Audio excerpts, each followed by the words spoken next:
High, আবার আমি তোমাদের কাছে নিয়ে চলে এসেছি একটা নতুন ব্লগ। এই কাজটার ভিডিও আমি আগেও তোমাদের সাথে শেয়ার করেছিলাম। তোমরা যারা সেই ভিডিওটা দেখেছো তোমরা নিশ্চয়ই জানো এই কাজটা আমার খুবই পছন্দের। তাই শিল্পী ঘরের ডাকে আমি এই কাজটা আবার ফিরে পেলাম। এই লাল টুকটুকে ঘটগুলোতে নিজের মতন করে এই যে কলকা করার অনুভূতি, সেটা ভাষায় ব্যক্ত করা যায় না।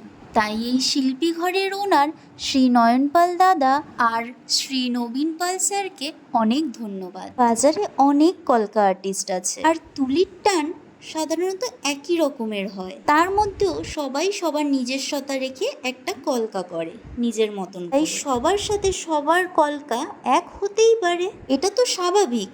কিন্তু তাই নিয়ে বাজারে কত তর্ক বিতর্ক। কেউ বলছে সে তাকে কপি করছে, কেউ বলছে আমাকে কপি করার পরেও ক্রেডিট দিল না, কেউ বলে আমার পারমিশন না নিয়েই আমার কলকা কপি করলো। চারিদিকে শুধু আমার কলকা, আমার ডিজাইন। কিন্তু মানুষ এটা বোঝে না যে একে অপরের দেখেই তো সবাই সব কিছু শেখে।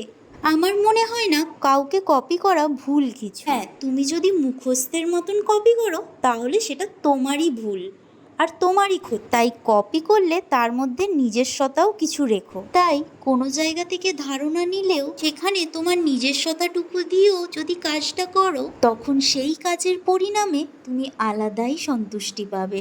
তখন তোমার নিজের মনেই মনে হবে এটা আমার কাজ। করুক না কপি তোমার কাজ দেখে সবাই, তুমি ভালো কিছু করেছো তাই না লোকে তোমাকে কপি করছে। তাই তোমার ব্লাড গ্রুপের মতন তুমিও অলওয়েজ বি পজিটিভ থাকো। Bye bye.